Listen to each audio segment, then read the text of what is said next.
খুদালায়ে ism, সম্মানিত মুসল্লিয়ানে কেরাম, আল্লাহ পাকের দরবারে লাখ কোটি শুকর যে মহান রব আমাদের প্রতি অত্যন্ত ইহসান করে, দয়া করে, মায়া করে, ভালোবেসে পবিত্র রমাদান কারিমের আজকের এই পহেলা জুমার নামাজ আদায়ের লক্ষ্যে পৃথিবীর শ্রেষ্ঠতম জায়গা আল্লাহর ঘরে আসার ও বসার সুযোগটুকু এনায়েত করলেন।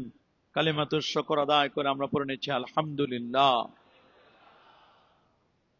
লাখো কোটি, তার চার অনেক অনেক গুণ বেশি দরুদ আর সালাম পেশ করছি আল্লাহর সৃষ্টির প্রধান আকর্ষণ কুল কায়নাতের নবীজি মুস্তাফা সাল্লাল্লাহু আলাইহি ওয়াসাল্লামের উপর বিনা দরখাস্তে যে নবীর উম্মত হতে পেরেছি, আসুন আরেকটি বার শুকরিয়া আদায় করে পড়ে নিচ্ছি আলহামদুলিল্লাহ।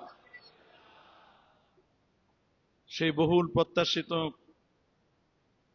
দীর্ঘ একটি বছর পর আল্লাহ পাক রব্বুল আলামিন আমাদেরকে রমাদান কারিম দান করেছেন। যে রমাদান কারিমের জন্য সাহাবায়ে কেরাম রিদওয়ানুল্লাহি তাআলা আলাইহিম আজমাইন 6 মাস পর্যন্ত অপেক্ষা করতেন। আর আল্লাহ নবী 2 মাস আগ থেকে তিনি দোয়া করতেন, আল্লাহুম্মা বারিক লানা ফি রাজাবা ওয়া শাবান ওয়া বাল্লিগনা রমাদান। সেই রমজান আল্লাহ তাআলা আমাদেরকে দান করেছেন। এটা বড় সৌভাগ্যের ব্যাপার। রমজানের কি উদ্দেশ্যে আল্লাহ দিলেন, সে উদ্দেশ্যটা কিন্তু আল্লাহ তাআলা বলে দিয়েছেন।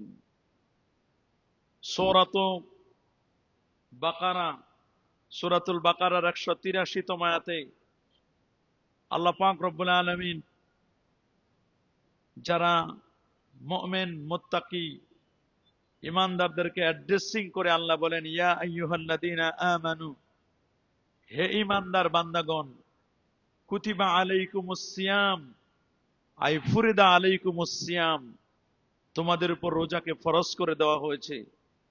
কামা কুতিবা আলাল্লাযীনা মিন ক্বাবলিকুম, যেমনি ভাবে রোজা ফরজ করা হয়েছিল তোমাদের পূর্ববর্তীদের উপর।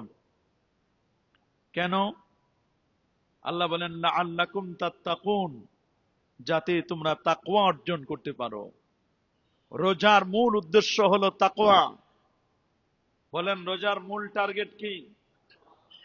তাকওয়া। তাকওয়াটা আমরা অনেকেই বুঝি না। তাকওয়া কি? তাকওয়া হচ্ছে আল্লাহ যা করতে বলেছেন তা জীবনে বাস্তবায়ন করা, আল্লাহ যা নিষেধ করেছেন তা থেকে বেঁচে থাকা, এর নাম হচ্ছে তাকওয়া। সুবহানাল্লাহ বলেন। আল্লাহ তাআলা মুত্তাকিদেরকে ভালোবাসেন। ইন্নাল্লাহা ইউহিব্বুল মুত্তাকিন, আল্লাহ মুত্তাকিদের জন্য ভালোবাসেন। কোরআনের সূচনায় আল্লাহ দিয়ে দিলেন হুদাল্লিল মুত্তাকিন, এই কোরআনটা মুত্তাকিদের জন্য হেদায়েত। সুবহানাল্লাহ বলেন। এবং এই পৃথিবীতে সবচেয়ে সম্মানিত বুজুর্গির মাপকাঠি অন্য কিছু বলা হয় নাই। চেহারা সুন্দর, তার পোশাক আশাক সুন্দর, তার অর্থকড়ি আছে, বিত্ত বৈরবের অনেক কিছু মালিক সে, এগুলোর জন্য তার সম্মানের প্রতীক মানদণ্ড নির্ধারণ করা হয় নাই। মানদণ্ড নির্ধারণ করা হয়েছে যিনি যত বড় মুত্তাকি তিনি তত বড় আল্লাহর কাছে দামি। সুবহানাল্লাহ। পৃথিবীতে যত মানুষ পৃথিবীর সূচনা লগ্ন থেকে এ পর্যন্ত আসছে, বলেন তো সবচেয়ে সেরা মানুষকে?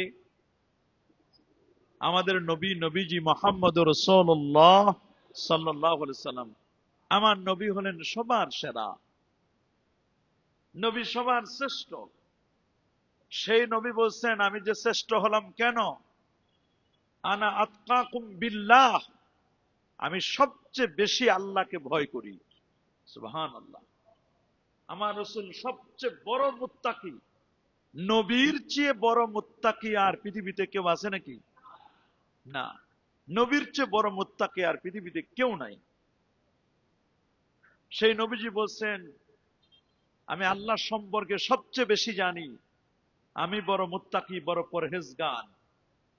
তাকওয়া থাকার জায়গা হলো বাম দুধের 2 আঙ্গুল নিচে কলব, এইখানে থাকে মানুষের তাকওয়া। তাকওয়ার ব্যাপারে হযরত ওমর ইবনুল খাত্তাব রাদিয়াল্লাহু তাআলা আনহু উবাই বিন কাবকে জিজ্ঞেস করলেন, উবাই, আচ্ছা আমাকে বলো তো একটু তাকওয়া কি জিনিস? সুবহানাল্লাহ বলেন। তো উনি বলেন, আমা সালাক্তা, আপনি কি কখনো চলেছেন যা শাউকিন, কণ্টকাকীর্ণ রাস্তায়, যে একটা কনজাস্টেড রাস্তা, সরু চিকন রাস্তা, দুই পাশে কাঁটাদার বৃক্ষ, কাঁটা আছে না, অনেক রাস্তা এরকম আছে না, দুই পাশে কাঁটা। এই রাস্তাটায় চলার সময় যদি বড় জুব্বা আবাকা বা জামা হয়, এটা খুব আটসাট করে চলতে হয়, অত্যন্ত সাবধানতার সাথে চলতে হয়। আর বর্তমানে আমাদের রাস্তাঘাটে যে রিক্সা আর যে অটো, সব তো অটো সিস্টেম। এই রাস্তাগুলো তো চলতেও আমাদের সাবধানে চলতে হয়, না হলে যে কোনো সময় অটো এসে পিছনে লাগাই দিতে পারে। যদি রাস্তা আরো ছোট হয়, এইরকম রাস্তায় চলতে খুব সাবধানে চলতে হয়। তো বলছেন তাকওয়া হলো ওই রকম জিনিস, সমাজের মধ্যে ফিতনা, ফাসাদ, বিপর্যয়, অন্যায়, অপকর্ম, মারামারি, কাটাকাটি, খুন খারাপি, হত্যা, জিঘাংসা, এগুলো সব চলবে। এর মধ্য থেকে আমি আমার জীবনটাকে পরিশীলিত জীবন, সুন্দর জীবন আমি পরিচালনা করব। সুবহানাল্লাহ। দেখবেন আপনার সামনে এক লোক ব্যবসা করতেছে 2 নাম্বারই, কিন্তু আপনি ওইদিকে তাকাবেন না, করুক না 2 নাম্বারই সে, আমি 2 নাম্বারই করব না। আপনার পাশে দেখবেন এক লোক মিথ্যা বলতেছে, বলুক সে মিথ্যা, আমি মিথ্যা বলবো না। আরেকজন গীবত করতেছে, আরেকজন শাকায়াত করতেছে, করুক, গীবত করুক, শাকায়াত করুক, আমি করব না। সমাজের মধ্যে কত অন্যায় চলবে, চোখে দেখবো আমি, কিন্তু আমি ওই অন্যায় পা বাড়াবো না। এটার নাম তাকওয়া। আমিও যদি গা ভাষা দিয়ে দিই, সবাই ভেজাল মিশায়, আমি আর ভালো থাকে লাভ কি? তাহলে বুঝতে হবে আমিও তো মিশে গেলাম। লবণ যেমন পানিতে দিলে কিছুক্ষণ পর গলে যায়, বরফ যেমন গলে যায়, আপনার ইমান, আমল, আকীদা সব ওই রকম গলে যাবে। আপনাকে হতে হবে মাখনের মতো। দুধ জ্বালানোর পরে সর হয়, সরগুলো এক জায়গায় জমা করে মাখন তৈরি করতে হয়। মাখন এরকম অনেকগুলো মাখন নিয়ে আপনি যদি এটা নদীতে ফেলে দেন, পানিতে রাখেন, মাখনগুলো কিন্তু এত তাড়াতাড়ি কিন্তু ছানাটা নষ্ট হবে না, সময় লাগবে। তা আমরা অনেকেই লবণের মতো, দুধের মতো, পানি বেশি হলে মিক্সার হয়ে যায়। এই তো গতকালকে দেখলাম এক বাজারে গেছে, মানে দুধ পরীক্ষা করার মেশিন আছে না, মিটার দিয়ে দুধ পরীক্ষা করে, লেকটোমিটার। পরীক্ষা করতে গিয়ে মনে হয় 20-25 জনের দুধ নিয়ে আসছিল বাজারে, তার মধ্যে 1 জন না 2 জনের দুধ পাইছে খাঁটি ভালো, তুলনামূলক ভালো। বাকি 23 জনের দুধের মধ্যে ভেজাল। 2 জনের দুধ মাথায় দিয়ে গোসল করাই দিছে, আর বাকি দুধগুলো ফেলে দিছে। মানুষ প্রশ্ন করছে, দেখলাম যে মানুষের ব্রেন আছে, বলে পানির মধ্যে কতটুকু পরিমাণ দুধ মিশাইছে। দুধে পানি মিশাইতো আগে মানুষ, আগে মিশাইতো দুধে পানি, আর এখন পানির মধ্যে কতটুকু দুধ দিছে এটা হিসাব করে মানুষ। মানে চিন্তা করে দেখেন। অথচ আমরা যেই লোকরে এই কাজটা করছে, ওনার দেখলাম মাথায় টুপি আছে, মুখ ভরা দাড়ি আছে। আপনি চিন্তা করে দেখেন, মুখ ভরা দাড়ি, মাথায় টুপি, মানুষ তো মনে করে আরে এই লোক কি আর এই কাজ করতে পারে? চিন্তা করে দেখেন আমাদের তাকওয়া কোথায় গেছে। অথচ হযরত ওমর রাদিয়াল্লাহু তাআলার যুগে, ওমর ইবনে আব্দুল আজিজের যুগে এক বুড়ি তার মেয়েকে বলছে, মা দুধে পানি মিশাও। বলে না, দুধে পানি মিশানো যাবে না। বলে কেন? বলে দুধে যদি পানি মিশায় হযরত ওমর দেখে ফেলবে। হযরত ওমর আইন করেছে পানি মিশানো যাবে না। সুবহানাল্লাহ, পানি মিশানো যাবে না। বলে ওমর কি এত রাত্রে আছে নাকি? বলে ওমর না থাকলে ওমরের আল্লাহ আমাদের আল্লাহ দেখবে না মা? যদি এই ফিলিংসটা আমাদের থাকতো যে কেউ দেখবে না, আল্লাহ তো দেখবেই, আল্লাহ তো দেখবে, এটা আমাদের মনে রাখতে হবে। এখন যদি আপনারা এটা বিভিন্ন ভাবে ব্যাখ্যা করেন, এখন তো ব্যাখ্যার পর আবার অপব্যাখ্যা হয়, বলেন না? ব্যাখ্যার পর কি হয়?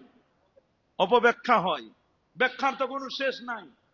আগে একজন মন্ত্রী বলতো এক সময় যে কোনো কাজ করার জন্য যদি কিছু টাকা দেওয়া হয়, ওইটা ঘুষ না, ওইটা স্পিড মানি। দেখেন না, এখন আমার নতুন যারা আছে তারাও বলা শুরু করছে যে সমঝোতার মাধ্যমে যদি কিছু দেওয়া হয় সড়কে, তাহলে এটার আবার নতুন ব্যাখ্যা দিতেছে। এই জন্য ব্যাখ্যা দেওয়ার আগে চিন্তা ভাবনা করে ব্যাখ্যা দিবেন, যেন বিপদে না পড়েন। কথা বলেন। কারোর সাথে আমাদের কোনো দুশ্মনী নাই। আপনি মনে রাখবেন, এই চেয়ারটা, এটা কোন দলের কোন চেয়ার না, এটা আল্লাহ আল্লাহ রসুলের, এটা বাইতুল্লাহ আল্লাহর ঘরের অংশ। এখানে যে অন্যায় করবে তার বিরুদ্ধে আমরা কথা বলবো ইনশাআল্লাহ। এটা মনে করেন না যে অন্যায় করে পার পায়ে যাবেন। ইনশাআল্লাহ আমি গোলামতি করার জন্য আসি নাই। কথাবার্তা বলার আগে রমজান মাস, খুব সাবধানে কথাবার্তা বলতে হবে।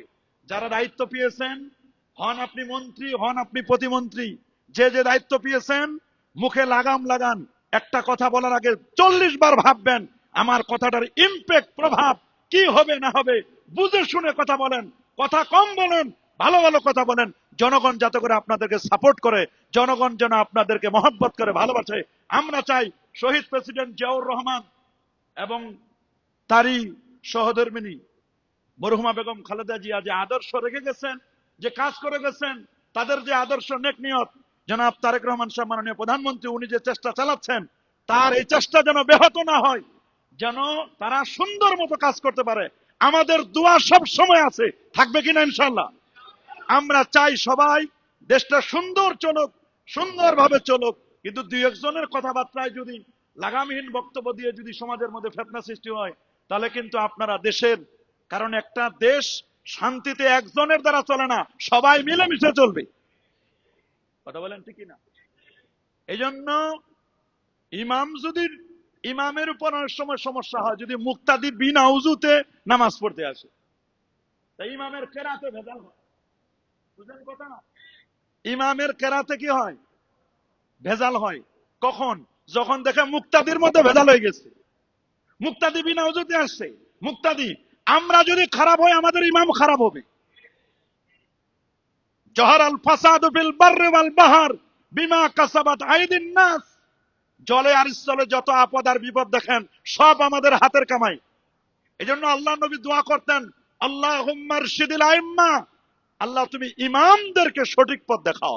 ইমাম যদি রাইট পথে চলে, তাহলে মুক্তাদি রাইট পথে চলবে। মুক্তাদি যদি ভেজাল হয়, মুক্তাদি যদি বিনা উজুতে আসে, তাহলে ইমামের উপর একটা প্রভাব পড়বে। তাকওয়া এমন জিনিস, তাকওয়া যখন ব্যক্তির অন্তরে আসবে, তখন মুখে লাগাম চলে আসবে। মুখে কি চলে আসবে?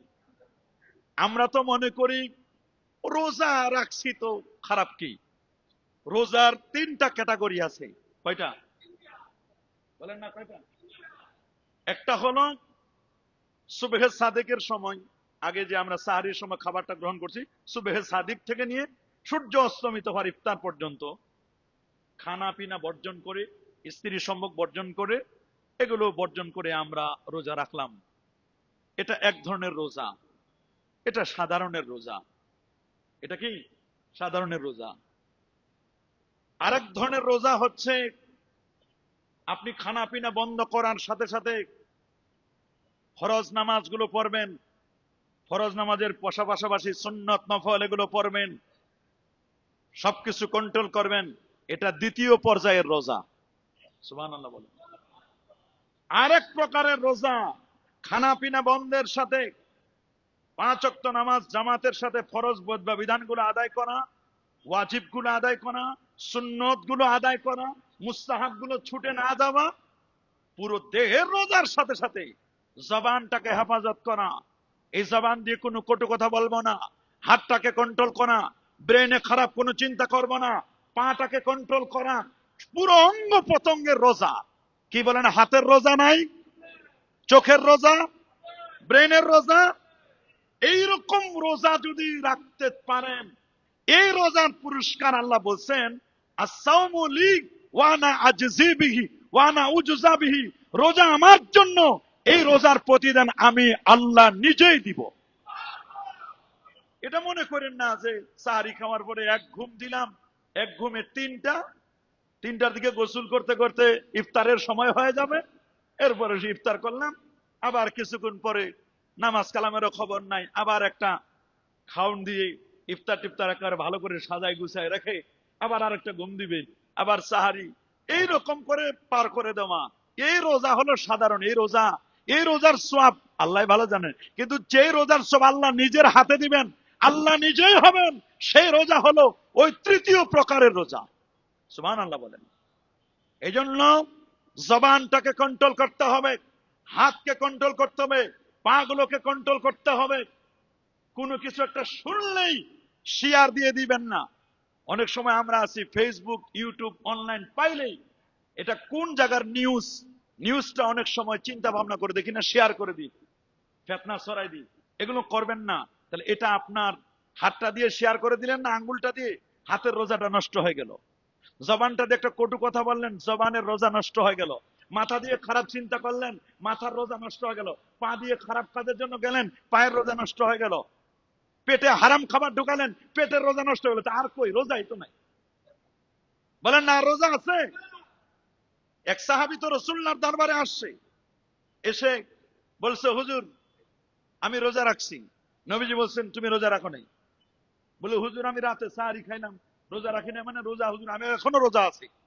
নবীজি বলেন, তুমি রোজা রাখো নাই? বলে, হুজুর আমি তো রোজা রাখছি। আমি কি হুজুর মিথ্যা কথা বলবো আপনার সামনে? রোজা আমি রাখছি হুজুর। তো নবীজি বলেন, সাহাবী আরেক সাহাবীকে বলেন, একটা বর্তন নিয়ে আসো, একটা পাতিল আনা হলো, বলে বমি করো। নবী যখন বমি করতে বলছে, অটো বমি চলে আসছে। বমি করলেন, বমি করে দেখলো একটা, এই মাত্র মনে হয় তাজা গোস্তটা ভক্ষণ করলে যেমন হয়, এই মাত্র মনে হয় একটা কাঁচা গোস্ত খাইছে, বের হলো। বলে, এই না তুমি গোস্ত খাইছো? আমার কাছে তো মনে হচ্ছে এটা যে এই মনে হয় তাজা একটা গোস্ত। বলে, তুমি কি কারো গীবত করেছো? জি হুজুর আমি গীবত করেছি। বলে, যে গীবত করছো, যে গীবত করলো সে মরা ভাইয়ের গোস্ত খাইলো, তো গোস্ত খাইলে রোজা থাকে? তুমি তো তোমার মরা ভাইয়ের গোস্ত খাইলা তুমি। আমাদের রোজা আমি কত গীবত শাকায়েতে রোজার অ্যাকশনে থাকে না, শেষ পর্যন্ত ইফতার পর্যন্ত রোজা থাকে কিনা আমি জানি না। কয়জনের রোজা থাকে? যদি থার্মোমিটার থাকতো যে কয়জনের রোজা থাকে ইফতারের আগে, 100 জনের যদি পরীক্ষা করে দেখতেন 99 জনের রোজা শেষ। একটু চিন্তা ভাবনা করেন, জবানটাকে একটু তালা মারেন, জবানটার একটু তালা মারেন। গীবত, শাকায়েত, পরনিন্দা, পরশ্রীকাতরতা, অমুকের কাছে গিয়ে এক কথা, অমুকের কাছে গিয়ে এক কথা, এর কাছে এক কথা, এর কাছে এক কথা। হালাল খাবার খাবেন, হারাম বর্জন করেন। এগুলো যদি আপনার চিন্তা করে রোজা রাখেন, তাহলে দেখবেন এই রোজা প্রতিদান দিবে কে? সহিহ বুখারী হাদিস, কুল্লু আমাল ইবনে আদম ইউদাফুল হাসানা আশরু আমসালুহা আশরু আমসালিহা। বলছেন যে প্রত্যেকটা বনি আদমের আমল, একটা কাজ করবেন 10 নেকি। কত বলেন না কত? কিন্তু রমজান মাস আছে 10 না, 10 থেকে 70, 70 থেকে 700 গুণ। 1 টাকা দিবেন রমজান মাসে, অন্য সময়ে 700 টাকা দান করলে যেই পরিমাণ সওয়াব, রমজানে 1 টাকা দিলে সেই পরিমাণ সওয়াব। সুবহানাল্লাহ বলেন। রমজান মাসে একটা জুমা পড়বেন, অন্য সময়ের 70টা জুমার সমান। রমজানে 1000 দিবেন, অন্য সময়ের 70,000 সমান। আল্লাহু আকবার বলেন। এটা সওয়াব গুলোকে আল্লাহ তাআলা মাল্টিপল করে দেন।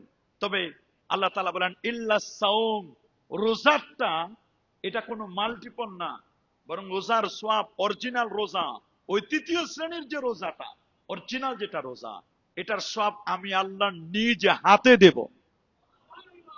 সুবহানাল্লাহ বলেন। এটা আমি দেব, আমি নিজের হাতে দিব, নিজের হাতে। অথবা আমি আল্লাহ নিজেই তার প্রতিদান হয়ে যাব। মালিক রে যদি পায়ে যায় তাহলে আর কিছু লাগে নাকি? মালিক রে পায়ে যাব তাহলে আর কিছু লাগবে না। কেন? ফাইন্নাহু লি ওয়া আনা আজজি বিহি, ইয়াদাউ শাহওয়াতাহু ওয়া তুআমাহু মিন আজলি, আমার ভালোবাসায়, আমার মহব্বতে, আমাকে মহব্বত করে ভালোবেসে সে তার শাহওয়াতকে কন্ট্রোল করেছে। নতুন বিয়ে করেছে, তার ঘরে স্ত্রী আছে দিনের বেলা, অথচ তার সাথে সে মুজামাত করতেছে না, কন্ট্রোল করতেছে তার শাহওয়াতকে।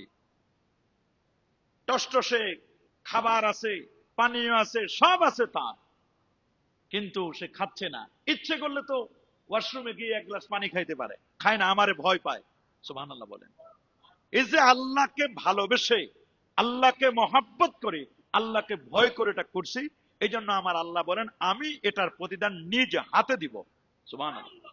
নামাজের প্রতিদান একটা আছে, হজের প্রতিদান আছে, সবকিছুর প্রতিদান এটা বান্দা পাবে, কিন্তু রোজার প্রতিদানটা আল্লাহ তাআলা নিজ হাতে দিবেন।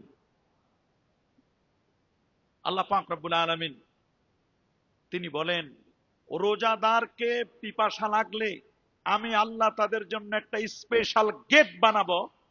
এই গেটে তারা ছাড়া অন্য কেউ প্রবেশ করবে না, এবং এই গেটে আমি আল্লাহ নিজ হাতে তাদের কাউসারের মতো এরকম পানি এমন পিলাবো যাতে করে রোজাদার ব্যক্তি তার জীবনের সকল পিপাসা মেটে যাবে। সুবহানাল্লাহ বলেন, আল্লাহু আকবার বলেন। ইন্না ফিল জান্নাতি সামানিয়াতু আবওয়াব মিনহা বাবুন ইউসাম্মার রায়্যান। সুবহানাল্লাহ। জান্নাতে একটা স্পেশাল গেট থাকবে, এই গেটে শুধু রোজাদাররা প্রবেশ করতে পারবে। কারা? দেখেন না, এই যে শপথ হলো, শপথ যখন হয়েছে তখন এমপি মন্ত্রীদের জন্য আলাদা গেট আছে না? দুনিয়ার গেট দিয়ে তো আমরা বুঝি, একজন তো আইছিল গেট দিয়ে ঢুকবে, পরিচয় দিছিল আমি খালা অমুকের খালাতো ভাই, ওই যুগ গেছে, খালাতো ভাই আর মামাতো ভাইয়ের যুগ নাই।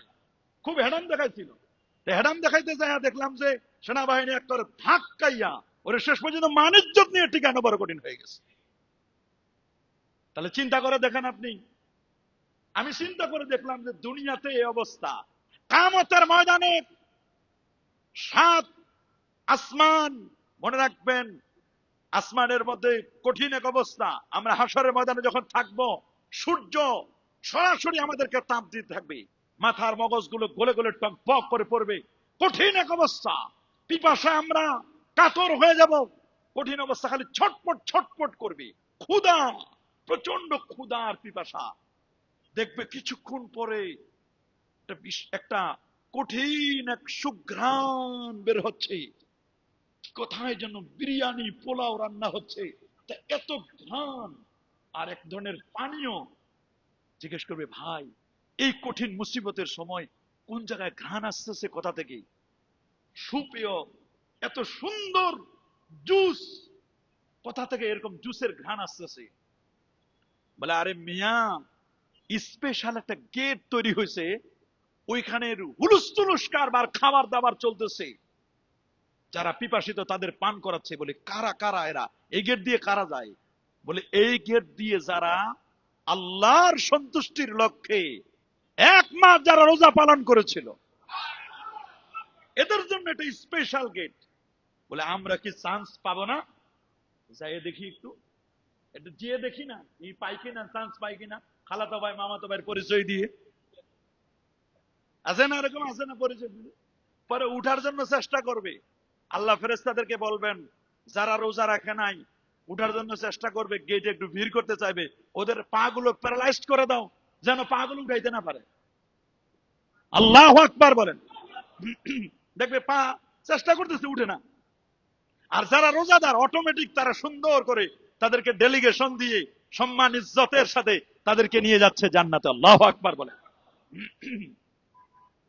এই যে জান্নাতীদের জন্য কি মেহমানদারি আল্লাহ পাক রব্বুল আলামিন করবেন, মায়েদা বিছানো হবে, সবাই খালি অবাক, আহারি এই জান্নাত, এরকম খাবার দাবার। আল্লাহ যদি আমরা বুঝতাম তাহলে 11 মাস, বাকি আরো 11 মাস আমরা রোজা রাখতাম।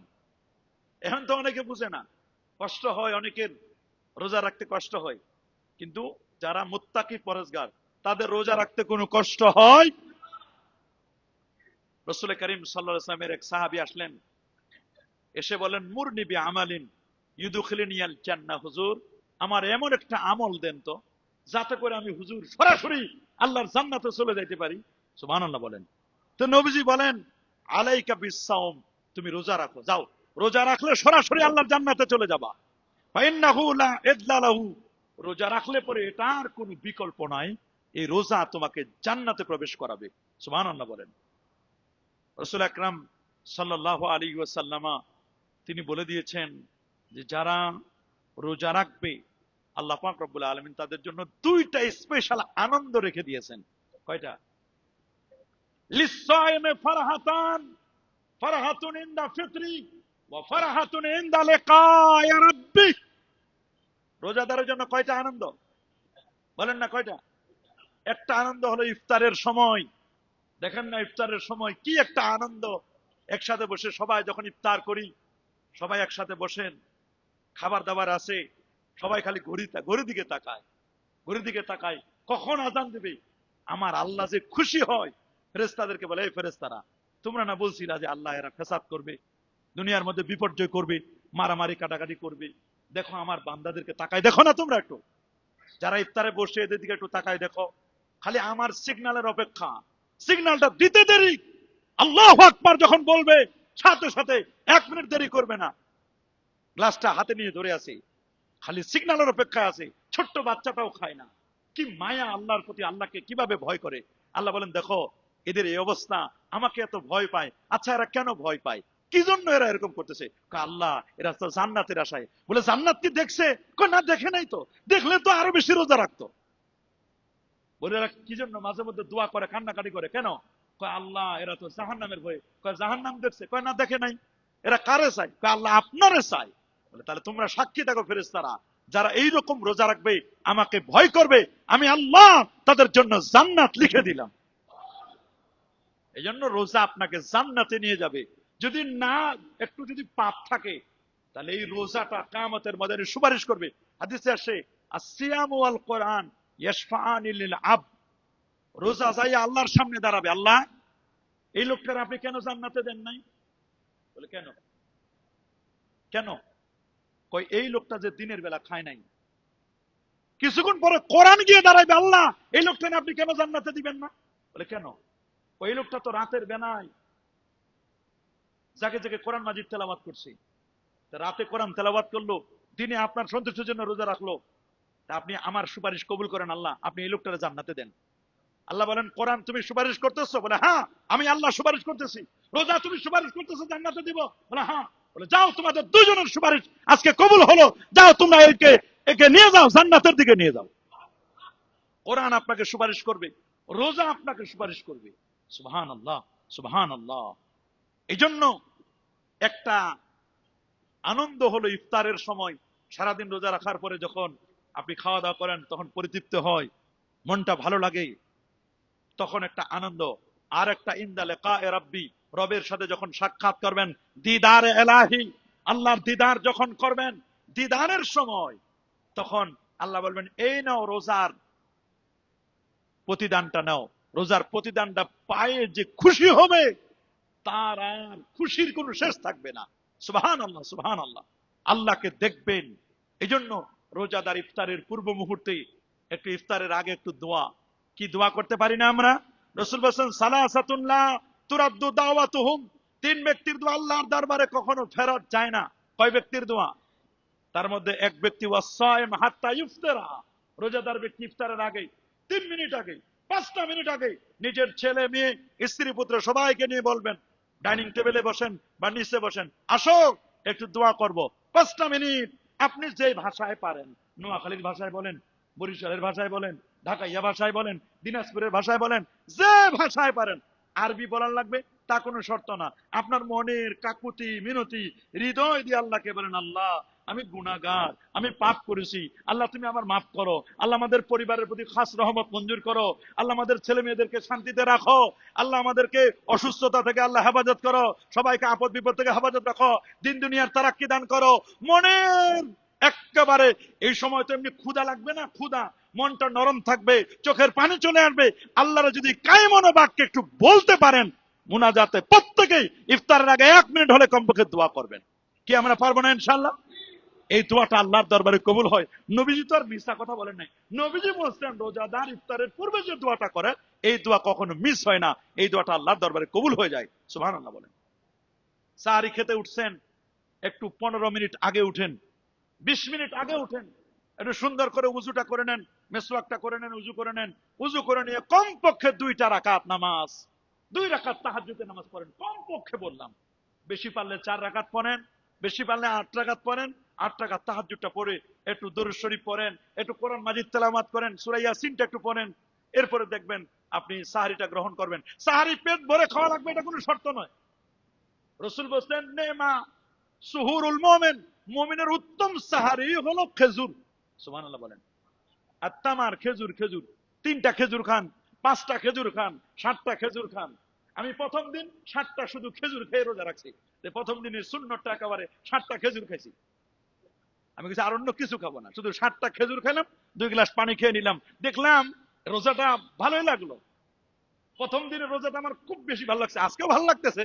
আজকে একটু ভাত নিয়েছিলাম, মনে করলাম যে একটু ভাত খাই, না হলে কেমন দেখাই, তো সামান্য একটু নিলাম। পরে তো প্রথম দিন খেজুর খেয়ে রোজা রাখলাম। তো নবীর হাদিসটা প্র্যাকটিক্যাল দেখাই দিলাম। খেজুরের সাথে যদি আবার একটু কাঠ বাদাম নেন, তাহলে খেজুর একটা নরম আর একটা গরম, নরম আর গরম মিলাইয়া যদি আপনি খেজুর খান, তারপর হাদিসের মধ্যে আসে, বুখারীর হাদিস, রাসূল আকরাম সাল্লাল্লাহু আলাইহি ওয়াসাল্লাম খেজুরের ভিতরে আবার শশা ঢুকাই নিতেন। শশা কি, শশা আছে না, শশাগুলোকে গোল গোল করে কাটবেন, ওর মধ্যে একটু খেজুর নিয়ে নেবেন। শশা আর খেজুর খাইলে রাসূলুল্লাহ নিয়মিত শশা আর খেজুর খাইতেন। সুবহানাল্লাহ বলেন। এই শশা আর খেজুর একটু খাই দেখবেন, দেখবেন যে ইফতারের সময়, সাহরির সময় একটু খেজুর খাবেন, একটু ফল খাবেন, দেখবেন খালি আমরা তো এই পর্যন্ত খাই, বুক পর্যন্ত, গলা পর্যন্ত অনেকে খায়। বেশি খাইলে কিন্তু সমস্যা বেশি। বেশি খাইলে পানি খাওয়া লাগে বেশি, পানি বেশি খাইলে তো ওয়াশরুমে যেতে হয় বেশি, ফজরের নামাজ পড়তে কষ্ট হয়, এরকম 1-2 ঘন্টা তো চলতেই থাকে অটো। এই জন্য খাবার খাইতে হবে কম। আমরা মনে করি যে ভাত খাইলে মনে হয় খুব বেশি হয়। নবী পাক সাল্লাল্লাহু আলাইহি ওয়াসাল্লাম তো ভাত খেতেন না, খেতেন কি অল্প, ফল ফলাদি বেশি খেতেন। নবীজি পুষ্টিকর খাবার খেতেন। 10 প্লেট ভাতের সমান একটা খেজুর। আপনি একদিকে 10 প্লেট ভাত রাখবেন, আরেকদিকে একটা খেজুর রাখবেন, একটা খেজুরের যে পুষ্টি, আলহামদুলিল্লাহ বলেন। এটা আল্লাহ পাক, এত বাঙালি তো আমরা, ভাত না খাইলে তো 100 খেজুর খাইলেও কাজ হবে না, ভাতটাই হলো আসল। যাই হোক, রাসূল আকরাম সাল্লাল্লাহু আলাইহি ওয়াসাল্লামের সুন্নাত ছিল তরু তাজা খেজুর নবীজি ইফতার করতেন। সুবহানাল্লাহ বলেন। ইফতারে ভাজা পুরা কম খাবেন, ইফতারে রসালো খাবার খাবেন, একটু জুস খাবেন, ভালো ফলের জুস খাবেন, না হলে পানিটা খাবেন। পানির মধ্যেও তো ভেজাল ঢুকছে এখন। পানিটা ভালো ফ্রেশ, ভালো পানিটা, মিনারেল ওয়াটার করা ভালো পানিটা আপনারা খাবেন। গরম পানি খাইলে আরো ভালো হবে। এখন বলবেন হুজুর সারাদিন রোজা রাখে আবার গরম পানি। গরম পানি কিন্তু যারা মুরব্বী আছেন, স্বাস্থ্যসম্মত পানিটা, স্বাস্থ্য ভালো থাকে, যাদের ফেটি লিভার কেটে যায়, হার্ট ভালো থাকে, প্রেসার কমে যায়, যাদের প্রেসারটা নিয়ন্ত্রণে থাকে, এই জন্য কুসুম কুসুম গরম পানি খাওয়া এটা ভালো। যাদের এরকম ঠান্ডার অভ্যাস আছে, রাসূল আকরাম সাল্লাল্লাহু আলাইহি ওয়াসাল্লাম এই কাজগুলো করতেন। আল্লাহ নবীর তিনি ইফতারের সময় তরমুজ খেতেন। সুবহানাল্লাহ বলেন। কি খেতেন? তরমুজ। নবীজির প্রিয় ছিল তরমুজ। তরমুজ নবীজি খেতেন। ইফতার, সাহারি, সাহারি খেতে উঠছেন, একটু নামাজটা পড়ে কায়মন বাক্যে আল্লাহর কাছে একটু মুনাজাত করলেন, একটু দোয়া মুনাজাত করলেন। এই দোয়া মুনাজাতের মাধ্যমে কিন্তু দেখবেন যে আপনার জীবনের মধ্যে একটা পরিবর্তন হয়ে যাবে। 1 মাস যদি আপনি তাহাজ্জুদটা কন্টিনিউ করতে পারেন, দেখবেন যে 1 মাস কন্টিনিউ করলে বাকি 11 মাস অভ্যাস হয়ে যাবে। আর তাহাজ্জুদ যারা পড়ে তাদের চেহারায় অটো নূর চলে আসে। বুঝায় যায় এই লোকটা তাহাজ্জুদ নামাজ পড়ে, অটো নূর চলে আসবে, আপনার চেহারায় নূর আসবে। মাগরিবের নামাজটা পড়লেন, মনে করছি সারাদিন রোজা রাখছি, আর কত ইবাদত করব। আরে বাবা, মাগরিবের নামাজটা পড়ছেন, 2 রাকাত সুন্নত পড়ছেন না? আপনি যে এতগুলো ইফতার খেলেন, এই যে এত ইফতার খেলেন, এগুলো খাওয়ার পরে আপনার বডিটাকে একটু কন্ট্রোল করার জন্য আপনি 2 রাকাত করে 6 রাকাত আউয়াবিনের নামাজটা পড়ে নেন। একটু আউয়াবিনটা পড়েন, একটু আউয়াবিন পরে একটু 3 বার সূরা ফাতিহা, সূরা ইখলাস, দরুদ শরীফ পরে একটু দোয়া, 5 মিনিট দোয়া পরে 100 বার জিকির করেন। অনেকেই বাকি 11 মাস জিকির করে, রমজানে ব্যস্ত থাকার কারণে তরিকা মস্ক করে না, জিকির করে না। এটা করতে হবে আমাদেরকে। তরিকাটা হলো আসল জিকির। জিকির আজকার করা এটা খুব ভালো জিনিস। জিকির করলে অন্তরটা ফ্রেশ থাকে, শান্তি পাবেন আপনি। আল্লাহ কবুল করুন, আল্লাহ মঞ্জুর করুন। এক বিদেশি বাংলাদেশে আসছে, কোন জায়গায়, বাংলাদেশে আসছে, এসে তো কোন ভাগ্যক্রমে ওই লোক রোজা, অন্য ধর্মের, কিন্তু ওই মুসলমানের রোজা দেখার জন্য মসজিদে ঢুকে গেছে। মানুষ বুঝতে পারে না, বিদেশি তো। রাস্তার পাশে মসজিদে গেছে, সবার সামনে দেখতেছে অনেকগুলো খাবার, ছোলা বুট, মুড়ি, পেঁয়াজু, বেগুনি, অনেক খাবার দাবার। এখন চিন্তা করতেছে এই লোকগুলো সারাদিন খায় নাই, এতগুলো খাবার তারা কেমনে খাবে? ও অবজারভেশন করতেছে, বলছে যে এগুলো দেখলো যে না সবাই বেশ মোটামুটি সমান করে দিল, খেয়ে শেষ করে দিল। ওই বিদেশি মনে করছে যে এই লোকগুলো কিছুক্ষণ পরে সবাই মারা যাবে। সবাই কি করবে? ওর চিন্তা হলো যে এই ছোলা বুট গুলো কালো কালো দেখতে, বন্দুকের গুলির মতো, এই গুলিগুলো হজম করবে কেমনি? এটা তো জানে না এটা বাঙালি পেট, বুঝে নাই সে। এগুলো খাওয়ার পরে যখন মাগরিবের নামাজ পড়লো, মাগরিবের নামাজ পড়ে সুন্নত পড়লো, এরপরে দেখতেছে যে এই লোকগুলো কয়েকজনকে এসে ফলো করছে, এরা মসজিদ থেকে মাগরিব পড়ার পরে গিয়ে আবার খাওয়া শুরু করছে। বাকি যেগুলো ছিল এবার সুন্দর করে মুড়ি টুড়ি মাখাইয়া আরো খাচ্ছে। তা খাওয়ার পরে বলছে যে এই লোকটাতে কিছুক্ষণ পরে মারা যাবে। বলছে যে আর একটু দেখি মরো, কখন মরে দেখি। পরে কিছুক্ষণ পরে দেখলে এশার আজান হলো, লোকটা 4 রাকাত সুন্নত পড়লো, এরপরে 4 রাকাত ফরজ পড়লো, 2 রাকাত সুন্নত পড়লো, আবার 2 রাকাত সুন্নতের পরে একেবারে দাঁড়ায়া 2 রাকাত করে 20 রাকাত তারাবির নামাজ পড়লো। তারাবির নামাজ পড়ার পরে আবার 3 রাকাত বেতের পড়লো, আবার দরুদ সালাম পরে নবীর সালাম দিয়ে এরপরে বেশ লোকটা এখন বসে বলে কেমন লাগতেছে তোমার, মরবা কখন? বলে মরবো না, আমি ফিট আছি, ভালো লাগতেছে, পারলে আরো খাবো। তখন ওই বিদেশি উনি বললো যে না ঠিকই আছে, তুমি যা খেয়েছো আমি মনে করছিলাম তুমি যদি এই ব্যায়াম এক্সারসাইজটা না করতা, এই ব্যায়ামটা না করতা, তাহলে তুমি মরে যাওয়ার মতো পালা হয়েছিল তোমার। তুমি এগুলো খাওয়ার পরে যখন দেখলাম যে তুমি এতগুলো উঠা বসা করতেছো, এত এক্সারসাইজ করতেছো, ব্যায়াম করতেছো, এতে আমার বোঝা গেল যে না তুমি মরবা না, কারণ তুমি যা খাইছো খাওয়ার পরে হজম করার ব্যবস্থাও তুমি করছো, তুমি এক্সারসাইজ করছো, 20 টাকা তারাবি পড়ছো। এটা নামাজটা তো একদম বেস্ট এক্সারসাইজ, এটা সবচেয়ে বড় একটা ব্যায়াম। সুবহানাল্লাহ বলেন। একটু নামাজ কালাম পড়বেন। আর ফরজ নামাজগুলো আপনারা, আগেই বলছি আমি, ফরজ নামাজগুলো চেয়ারে না পড়ে বসে পড়ার চেষ্টা করবেন, বসে পড়বেন ফরজ নামাজগুলো। আর বাকি সুন্নত নফল যারা এমার্জেন্সি মানে একেবারে যারা বসতে পারেন না, কষ্ট হয়, তারা চেয়ারে বসেন। কিন্তু ফরজ নামাজগুলো এগুলো সাবধান, আপনারা চেয়ারে বসে পড়বেন না, এগুলো বসে পড়ার পর দাঁড়ায় পড়লে তো ভালো, দাঁড়ায় পড়তে না পারলে কমপক্ষে বসে পড়বেন, নিচে বসে পড়বেন, দেখবেন আল্লাহ তাআলা বরকত দান করবেন। আমার আর কথা বাড়াতে চাই না।